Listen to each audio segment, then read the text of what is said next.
We were trying to work out how long we've been with Navwealth. It might be 10 years. Probably 8 years. I've been with Navwealth for over 20 years now. I have been working in a collegiate sort of way with Craig Banning and his team for 15 odd years or more. I don't measure it in years. I measure it in the fact that every time we come, it's still a pleasurable and fresh experience. I always find Navwealth, it's all about the story. I always find it's such a friendly environment when I get there.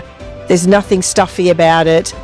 And it's not a salesy environment. So I've met a lot of financial planners before and had a bit of a view of financial planning with my background and what I'd gone through. And Simon said they do things differently. They're very good at listening to what you've got to say. Navwealth is actually much more about money. It is about what your goals are, what your dreams, how to make those actually come to some sort of reality. I've had a few things over my career where there's been a consideration of what I do with money. The advice we've had from Navwealth has been really fundamental to our life. Really leaving nothing to chance and examining all the options and the possibilities, bringing in outside expertise where it's needed, but developing a good, solid working relationship. It's done a great deal for the family. It's probably too early to tell. Come back in 20 years and I'll give you a better answer. But we're having a pretty good start and I'm grateful for that. I think planning, really financial advice is about planning, and I think what Navwealth does is link that planning to who you are as an individual, where you are at personally, and bringing the finance in. You need to have something in place that will deal with the tax issues, that will help protect the next generation from the slings and arrows of outrageous fortune. It's not just the wealth planning side, it's the tax and the accounting advice with that, because we're business owners and the two are blended, they're not separate.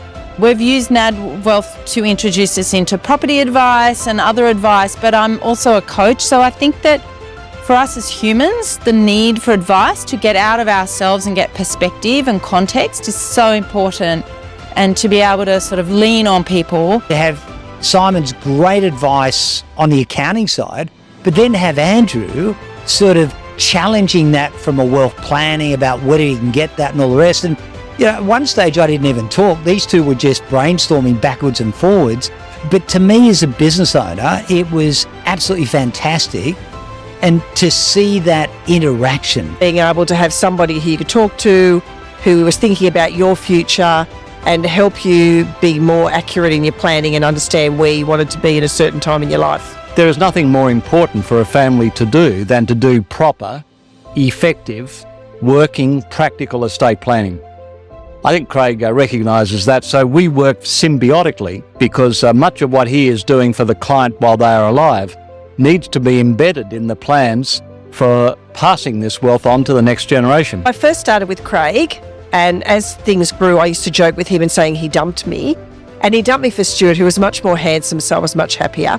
So I've had Stuart as my financial advisor for quite some time. One thing about the team here is that there's, and I talked about with the chairman I was sitting next to, is there's a culture and there's almost like a DNA in here. And some businesses, you have to have statements about what your culture means and how you treat clients. But I think Navwealth gets it right. The relationships, and that's what counts, and that's what I think is different and very valuable about Navwealth. It's really felt it's been part of us as a family and as our marriage. Today's actually our wedding anniversary, and it feels appropriate to be here because it feels like financial advice is actually part of our marriage in a weird way. You've got to trust, and you can't look after everything. If you want to run a good business, you got to trust your advisors. You need those external perspectives, you need the context, you need advice. You need a decent estate plan. You look after that and I'll look after what I do well, you look after what you do well.